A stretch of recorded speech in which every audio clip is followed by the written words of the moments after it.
الحمدللہ وکفا والصلاة والسلام علی من لا نبی بعد اعوذ باللہ من الشیطان الرجیم بسم اللہ الرحمن الرحیم وبالوالدین احسانا صدق اللہ العظیم ان اللہ وملائکتہ یصلون علی النبی یا ایہا الذین آمنوا صلوا علیہ وسلموا تسلیما۔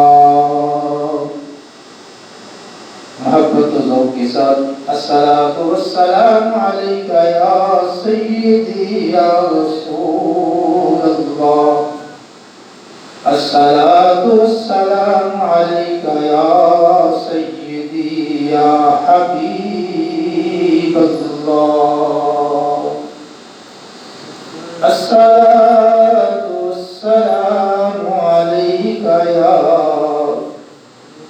سیدی یا خاتم النبیین وعلی آلک واصحابک یا سیدی یا نبی اللہ، بلغ العلا بکمالہ کشف الدجى بجماله حسنت جميع خصاله صلوا عليه وآله۔ اللہ عزت کی حمد و ثنا محبوب کائنات ہم سب کے پیارے آقا خاتم النبیین والمرسلین صلی اللہ علیہ وآلہ وسلم، آپ کی ذات اقدس اطہر پر حض درود و سلام عرض کرنے کے بعد گواہی کہ رب لم یزل جل وعلا ہم سب کی حاضری پر بارگاہ میں شرط قبولیت سے سرفراز فرمائے۔ آج کی گفتگو کا جو عنوان ہے وہ ہے والدین کی عظمت۔ اللہ نے قرآن مقدس میں حقوق اللہ کے بعد حقوق العباد کا ذکر کیا۔ حقوق اللہ اللہ کے حقوق ہیں اور حقوق العباد اللہ کے بندوں کے حقوق، اور حقوق العباد میں سے سب سے پہلا حق کن کا ہے؟ والدین۔ سب سے پہلا حق ماں اور باپ کا حق۔ تو اللہ نے والدین کو عظمت عطا کی ہے، مقام عطا کیا ہے، مرتبہ عطا کیا ہے۔ دنیا میں اولاد کی کامیابی اسی میں ہے کہ اپنے ماں باپ کی خدمت کرے، اچھے کاموں میں ماں باپ کی اطاعت کرے، ماں باپ کی عزت کرے۔ دنیا میں بھی کامیابی ہے اور آخرت میں بھی کامیابی۔ اللہ نے متعدد مقامات پر اپنی عبادت کے ساتھ ماں باپ کے ساتھ حسن سلوک کا حکم دیا ہے۔ فرمایا وبالوالدین احسانا، والدین کے ساتھ احسان کرو، ان کے ساتھ اچھا سلوک کرو۔ سو بنی اسرائیل نے فرمایا وَقَضَىٰ رَبُّكَ أَلَّا تَعْبُدُوا إِلَّا إِيَّاهُ وَبِالْوَالِدَيْنِ إِحْسَانًا۔ کہ آپ کا رب آپ کو حکم دیتا ہے کہ اس کے ساتھ کسی کو شریک نہ بنانا اور والدین کے ساتھ حسن سلوک کرنا۔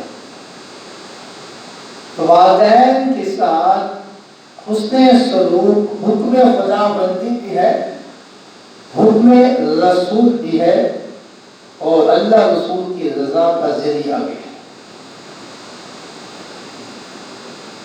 تو بندہ کے اوپر اللہ کے بعد سب سے زیادہ احسانات ہوتے ہیں والدین کہ ماں 9 ماہ تک بچے کو پیٹ میں رکھتی ہے اور تکلیف کے ساتھ جنم دیتی ہے، پھر کئی سال تک ماں اس کی خدمت کرتی رہتی ہے، باپ دن رات گرمی سردی کی پرواہ کیے بغیر اولاد کے لیے کماتا رہتا ہے،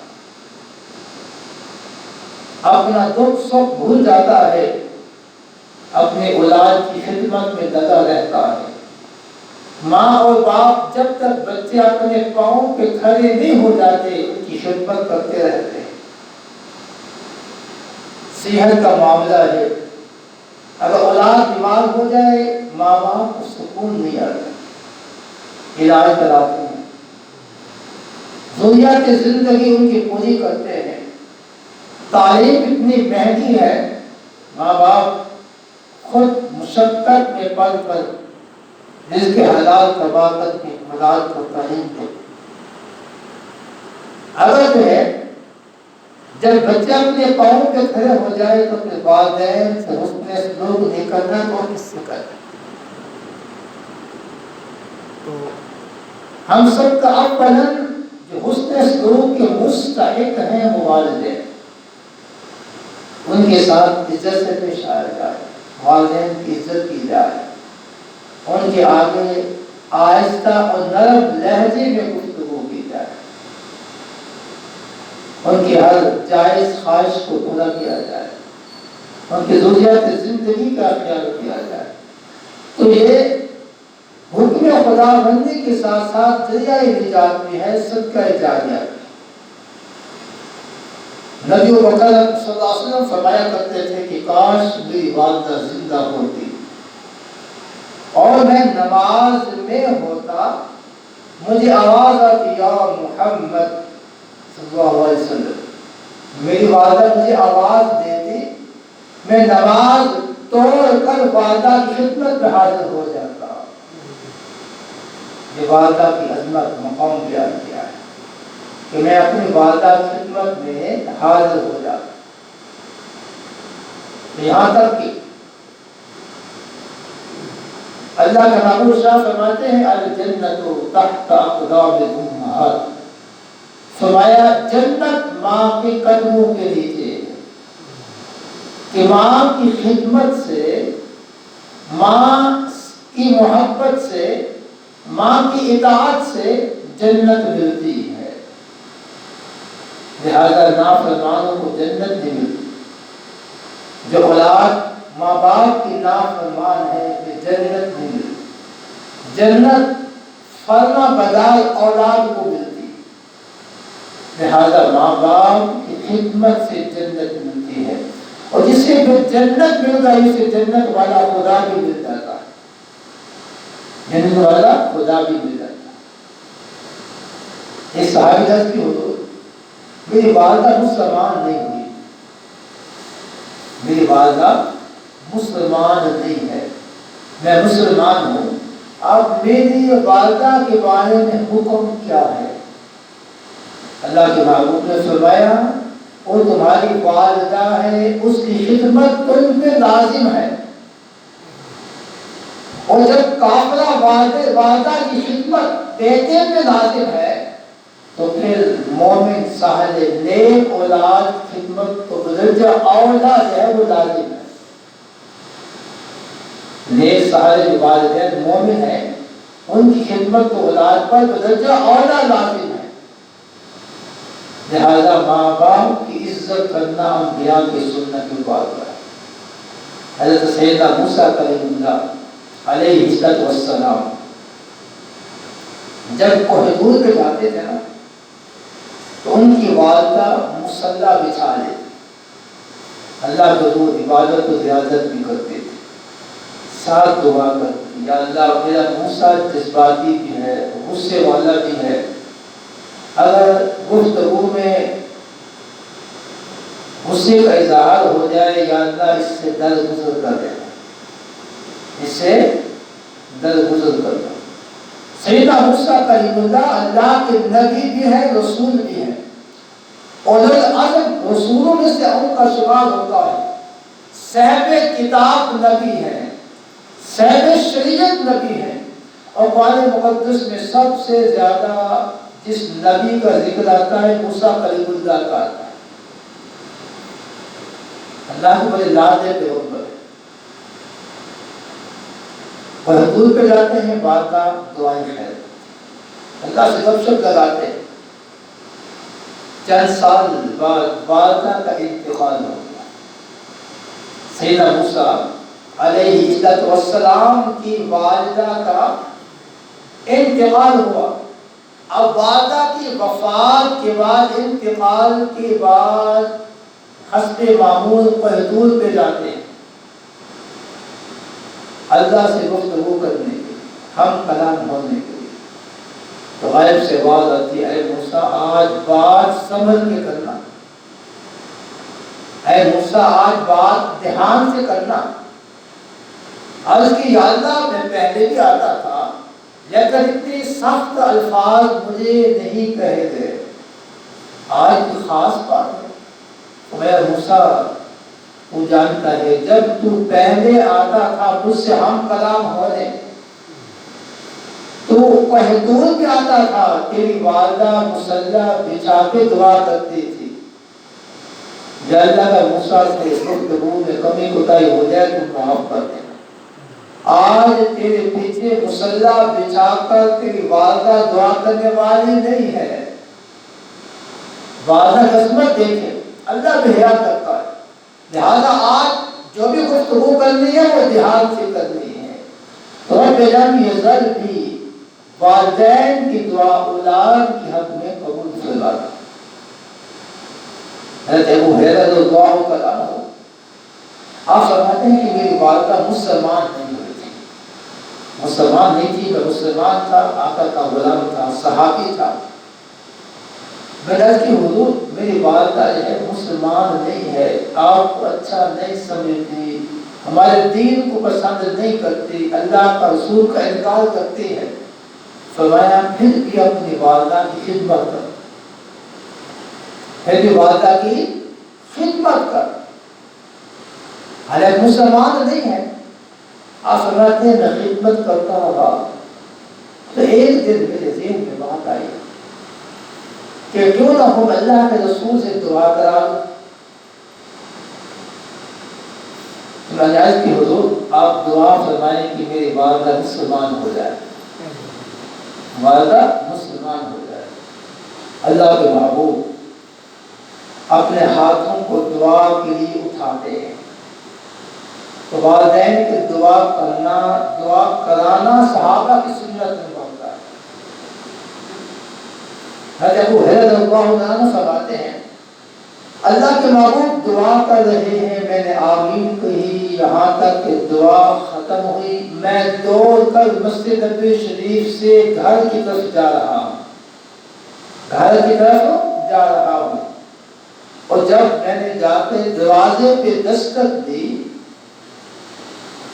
اندر سے آواز آئی کون؟ میں نے کہا ابو ہریرہ۔ ابو ہریرہ کہتا رک جاؤ میں سر پہ دوپٹہ لے لوں، سر پہ دوپٹہ لے لوں، کپڑا لے لوں۔ میں حیران ہوا، پہلے کبھی ایسا ریاکشن نہیں آیا تھا، تو میرے ذہن میں یہ تھا کہ میں جلدی گھر پہنچوں، کیا میں پہلے پہنچتا ہوں، رسول اللہ کی دعا پہلے قبول ہوتی ہے۔ جب والدہ نے دروازہ کھولا تو مسکرا رہی تھی، جب میں پہلے آتا غصے میں ہوتی، مجھے ڈانٹتی، سختی کرتی۔ آج گھر کا منظر ہی عجیب تھا کہ والدہ مسکرا رہی ہے، مجھے دیکھ کے خوش ہو رہی ہے۔ میں نے پوچھا امی جی آج کوئی خاص بات ہے؟ آج خوش ہو رہی ہو تو فرمایا بیٹا جس محبوب کے تم غلام ہو میں بھی اس کا کلمہ پڑھ لیا ہے، میں مسلمان ہو گئی ہوں، تو میری خوشی کی انتہا نہ رہی۔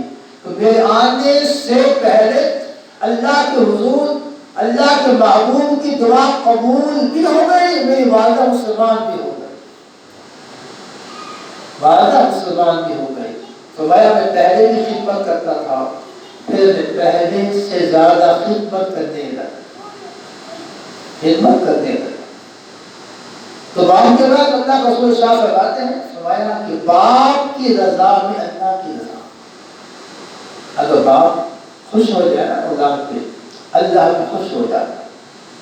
اپنے باپ کو خوش رکھا کرے، اللہ کو اگر خوش رکھنا ہے اللہ کی رضا چاہتے ہیں۔ اور فرمایا باپ جو ہے جنت کا دروازہ ہے، اگر ماں قدموں کے نیچے جنت ہے تو باپ جنت کا دروازہ ہے۔ یہ جنت میں تب جائیں گے جب دروازہ کھلا ہوگا نا۔ لہٰذا ماں باپ دونوں کی خدمت اولاد پہ لازم ہے۔ فرمایا باپ کی رضا میں اللہ کی رضا ہے۔ اللہ کا نبی فرماتے ہیں باپ کی ناراضگی میں اللہ بھی ناراض ہو جاتا ہے۔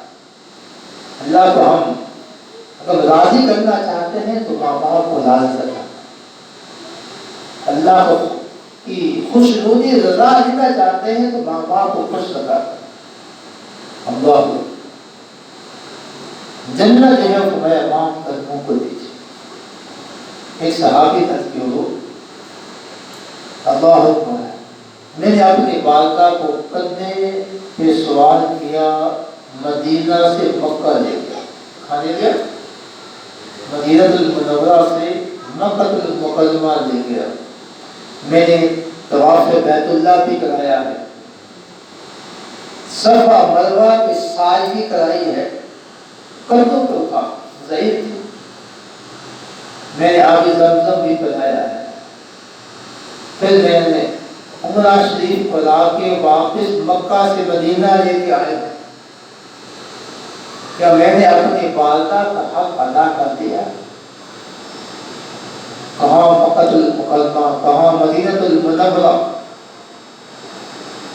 اللہ کے محبوب نے فرمایا کہ جس رات تو پیدا ہوا اور تیری ماں نے جو تکلیف برداشت کی تو نے ابھی تک وہ بھی حق ادا نہیں کیا۔ ساری زندگی کا حق ادا کرنا وہ تو دور کی بات ہے، تو اپنی پیدائش کر تو نے حق ادا نہیں کیا۔ تو ماں باپ کی جتنی بھی خدمت کی جائے ہم ان کا حق ادا نہیں کر سکتے، ہمارا فرض ہے ان کی خدمت کرنا، ان کا ہم پہ حق ہے خدمت کرانا۔ ایسے ہی ہے نا، اب آج ہم اپنے والدین کی خدمت کریں گے، کل ہم نے بھی ضعیف ہونا ہے نا، کل ہم نے اپنے ہاتھوں میں جو ہے لکڑیاں سہارا پکڑنا ہے۔ آج ہم انہیں کے کام آئیں گے تو کل ہماری اولاد بھی ہمارے کام آئے۔ جسے کہا کہتے ہیں جیسا کرو گے ویسا بھرو گے۔ اگر ہم آج اپنے والدین کے ساتھ حسن سلوک کریں گے، اپنے اولاد سے پھر حسن سلوک کی توقع رکھیں گے۔ اگر ہم اپنے والدین کی خدمت کریں گے تو یقیناً ہمیں کہنا نہیں پڑنا، ہماری اولاد خود بخود ہماری خدمت کرے، کیونکہ اللہ کسی کا اجر ضائع نہیں کرتا، کسی کی نیکی کو ضائع نہیں کرتا۔ لہذا آج ہم یہ چاہتے ہیں کہ ہماری اولاد ہماری خدمت کرے، ہمارے ساتھ اچھا سلوک کرے۔ آسان سا فائدہ ہو رہا ہے کہ ہم اپنے والدین کے ساتھ اچھا سلوک کریں، ان کی خدمت کریں، انشاءاللہ ہمارے ساتھ اچھا سلوک بھی ہوگا اور ہماری خدمت بھی ہے۔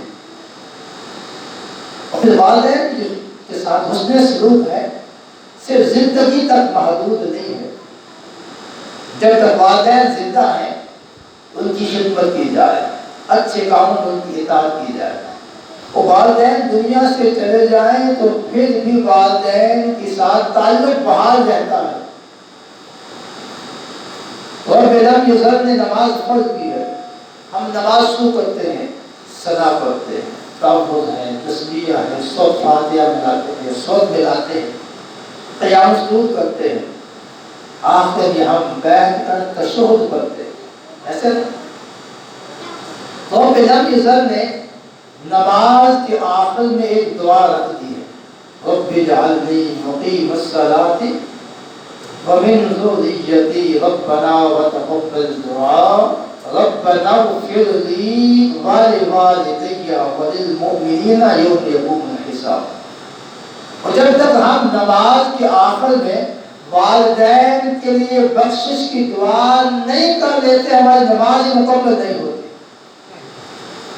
اللہ کو والدین سے حسن اس کو کتنا پسند ہے۔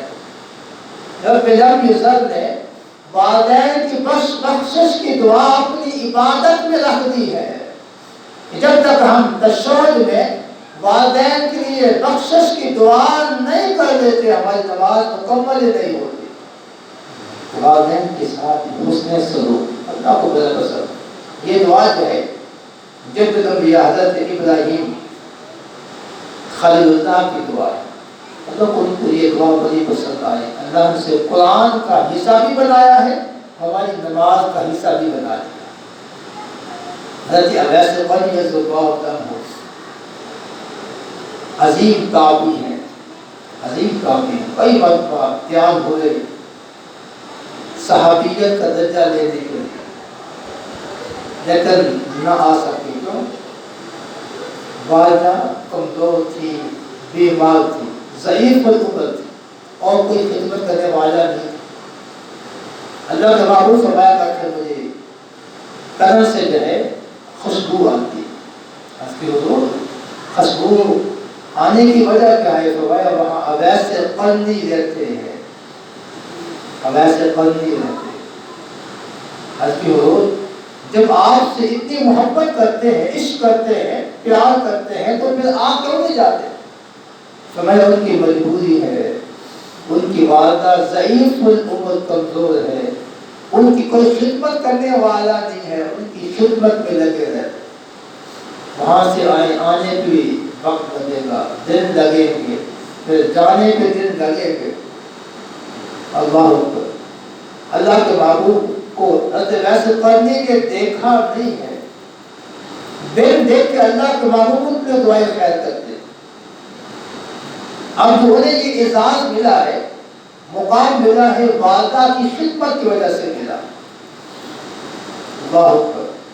اللہ کے محبوب نے اپنا جبہ مبارک دیا حضرت عمر بن خطاب رضی اللہ عنہ کو، حضرت علی رضی اللہ عنہ کو، فرمایا یہ میرا جبہ لے کے جاؤ اور جا کے حضرت اویس قرنی سے کہنا یہ پہن کر میری امت کے لیے دعا کرے۔ والدین کا آپ کو میں مقام پر بتا رہا۔ یہ دونوں عظیم صحابی ہیں، اللہ کے محبوب کا جبہ لیا، مدینہ سے چلے کہاں گئے گئے؟ قرن میں گئے، جا کے لوگوں سے پوچھا کہاں ویسے قرنی رہتے ہیں، تو بتایا کہ بکریاں لے کے باہر چلانے کے لیے گئے، بکریاں لے کے۔ تو پوچھ کر اس مقام تک پہنچتے ہیں تو کیا دیکھتے ہیں؟ بکریاں جو ہے وہ گھاس کھا رہی ہیں، اور شیر ہاتھ میں ڈنڈا سوتا لے کے بکریوں کا خیال کر رہا ہے۔ حضرت اویس قرنی نوافل ادا کر رہے، حضرت عمر رضی اللہ عنہ، حضرت علی رضی اللہ عنہ نے یہ منظر دیکھا، آپ فرماتے ہیں ہمیں بھی اشک آیا۔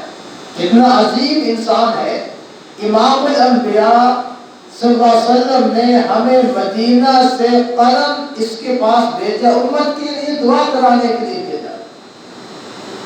آپ فرماتے ہیں ہم ان کے پاس بیٹھے، جب نماز سے فارغ ہوئے نا، اسلام دائیں طرف پھیرا، بائیں طرف پھیرا، پہلی مرتبہ ملاقات، اللہ نے اعزاز کیسے دیا؟ مخاطب کو فرمایا کہ تم عمر ہو نا؟ پوچھا نہیں ہے، صحابی فرماتے ہیں کہ میں نے سر ہلایا کہ میں عمر ہوں، اور تم علی ہو نا؟ علی فرماتے ہیں کہ میں نے کہا کہ میں علی ہوں۔ ہم حیران ہو گئے، پہلی ملاقات ہے، ہمیں دیکھتے ہی پہچان لیا. ساتھ فرمایا کہ وہ جبہ کہاں ہے جو رسول اللہ نے عطا کیا ہے. حالانکہ یہ بات ہمیں علم تھی، ہم نے اس علاقے میں کسی کو بتایا ہی نہیں ہے، ہم نے کسی کو اپنا تعارف نہیں کرایا. ہم دونوں صحابی اکیلے ان کے پاس گئے ہیں. فرمایا وہ جبہ لاؤ جو رسول اللہ نے عطا کیا ہے. ہم نے وہ جبہ دیا. سیدنا حضرت عبیس رضی اللہ عنہ نے جبہ ہو اوپر دیا، پہنا اور پھر سجدے میں گر گئے. لمبی دعا کی، لمبی دعا کی. کن کے لیے؟ میرے لیے، آپ کے لیے، قیامت تک آنے والے مسلمانوں کے لیے دعا. اللہ اکبر. حضرت زبان عنہ فرماتے ہیں کہ پھر میں نے ہاتھ لگایا، بس کر دے، بہت دعا ہو، بہت دعا ہو گئی. حضرت عبیس نے سر سجدے سے اٹھایا. پھر عمر تو نے جلدی کی ہے، میں نے امت مسلمہ کو آدھی سے زیادہ بخشوا دیا ہے، اگر مجھے اور دعا کرنے دیتا شاید اللہ ساری امت کو معاف کر دیتا، بخش دیتا. تو یہ مقام، یہ مرتبہ کیسے ملا ہے؟ جو میرا پوائنٹ ہے وہ ہے والدہ کی خدمت کی وجہ سے ملا ہے. والدہ کی خدمت کی وجہ سے ملا ہے. اگر ہم بھی چاہتے ہیں ہم اللہ خوش ہو جائے، اللہ کا رسول خوش ہو جائے، تو ہم اپنے ماں باپ کی خدمت کریں، اچھے کاموں میں ان کی اطاعت کریں، ان کی عزت کریں. یقین جانے پہ دنیا بھی بن جائے گی اور آخرت بھی بن جائے گی. اللہ بھی خوش ہو جائے گا، اللہ کا رسول بھی خوش ہو جائے گا. اور جنت فرمایا الجنت تحت اقدام الامہات، فرمایا جنت ماں کے قدموں کے نیچے ہے. فرمایا باپ کی رضا میں اللہ کی رضا ہے. اللہ کی رضا لینا چاہتے ہیں، جنت لینا چاہتے ہیں، ماں کو بھی خوش رکھیں، باپ کو بھی خوش رکھیں، تو دنیا بھی بن جائے گی، جنت بھی مل جائے گی، جنت والا خدا بھی مل جائے گا. اللہ کی بارگاہ میں ہم سب کو والدین کی خدمت کی توفیق عطا فرمائے.